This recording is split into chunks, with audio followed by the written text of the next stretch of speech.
여러분은 택시하면 어떤 이미지가 떠오르시나요? 저는 이 장면이 생각나요. 많은 분들이 기억하고 계실 것 같은데 거침없이 하이킥 아시죠? 거기서 배우 박혜미가 손을 뻗고 택시라며 막 택시를 부르는 그 장면이 떠오릅니다.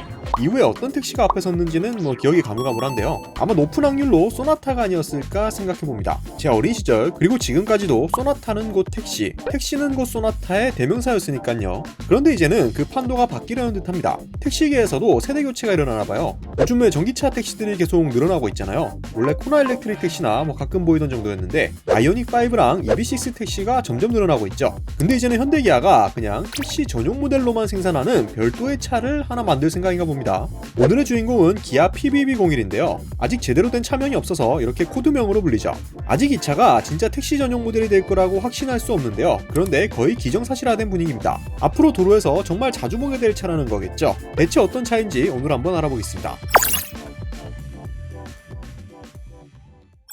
택시하면 소나타, 소나타하면 택시, 솔직히 이거 많은 분들이 동의하실 겁니다. 오죽하면 취객이 지나다니는 소나타를 보고 택시인 줄 알고 불러세우려고 했다는 해프닝마저 있으니까요. 그런데 좀 재밌는 게 소나타 택시 모델을 보면 지금 나오는 DM8 매기 소나타는 좀 보기가 어렵죠.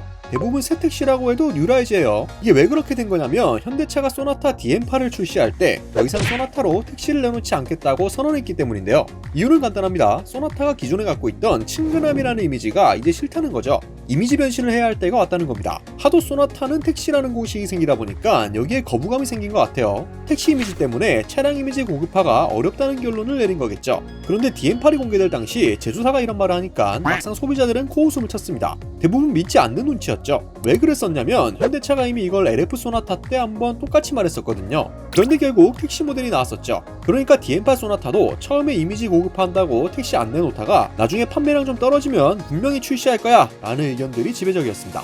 그런데 신기하게도 이번에 현대차가 거짓말을 하지 않았어요. 영상을 만들고 있는 지금까지도 DM8 소나타의 택시는 출시되지 않았죠. 가끔 포착이 되긴 하는데 이거는 현대차가 출시를 한 게 아니라 그냥 개인 택시 기사가 소나타를 사서 택시로 만들어서 타는 겁니다. 여기에도 좀 이해가 안 가는 게 있긴 한데 소나타 이미지 고급화한다고 택시 안 내놓고 막상도 고급차인 그랜저는 택시를 출시했잖아요. 택시라는 자체가 진짜 차의 이미지를 깎아먹는 게 맞을까요? 이건 한 번 더 고민해봐야 될 사안입니다.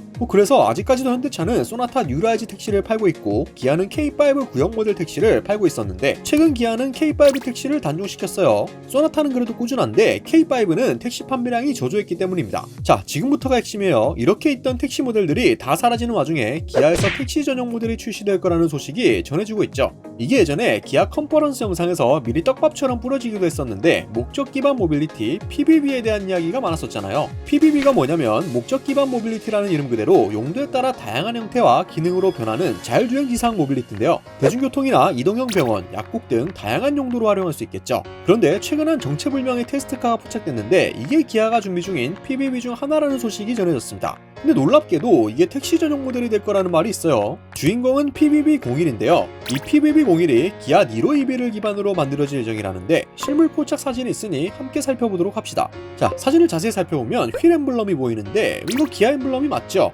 기아에서 나오는 차입니다. 또 전체적인 크기와 형태를 보면 소형 SUV가 확실하고요. 전기를 충전하고 있는 모습에서 전기차라는 사실도 확인이 가능하죠.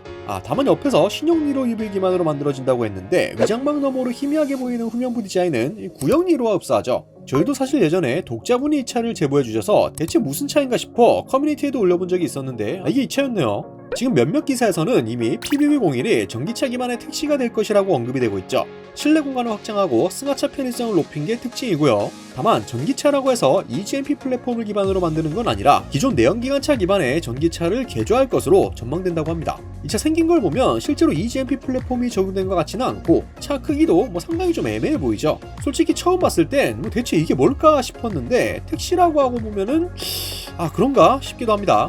스파이샷을 확인한 네티즌들 반응도 다양합니다. 일부는 이제 택시도 전기차가 대세구나 라는 반응을 보이기도 했고요. 나온다 만다 말만 무성하더니 진짜 나오기는 할 모양이네요 라며 구체적인 소식이 들려오는 것에 대한 반가움을 표하는 소비자들도 있었습니다. 일각에선 현대차서도 새로운 택시 모델 내지 아쉽네, K5보다 신형 니로로 만든 택시가 더 좋긴 할 듯이라며 PBB01에 대한 다양한 반응을 보였습니다. 오늘은 정체불명의 신차로 알려졌던 기아 PBB01에 대해 알아봤는데요. 업계에서는 2030년 전 세계 자동차 시장 수요의 25%를 PBB가 차지할 것으로 보고 있을 정도로 시장 전망이 매우 밝습니다. 그래서 기아도 이렇게 신차를 내려고 열심인 거겠죠. 실제로 기아는 본격적으로 PBB 수요가 확대되는 2023년부터 오픈 이노베이션과 독자 플랫폼 개발을 통해 사업을 확장할 방침이고요. 더불어 다양한 파트너십과의 연계를 통해 경쟁력 있는 PBB 솔루션 서비스를 제공하고 고도화된 자율주행 기술을 접목해 PBB 시장 확대에도 힘쓸 계획입니다. 그럼 현대차에서는 별다른 소식이 없나 궁금하신 분들도 계실 것 같아요. 아쉽게도 지금까지 들려온 소식에 의하면 현대차는 당분간 소나타 LF 기반 URZ 택시 생산을 지속할 방침입니다. 최근 아이오닉5 택시나 스타리아 라운지 기반의 택시를 선보였지만 상대적으로 수요와 공급이 제한적이어서 아직 소나타가 필요한 상황이거든요. PBB 시장은 동생인 기아가 형인 현대차를 앞서갈 것 같네요. 요즘 기아가 참 잘하죠. 구독자 여러분들의 생각은 어떠신지 댓글로 다양한 의견들 나눠주시면 감사드리겠습니다. 오토보스 이슈프로였습니다.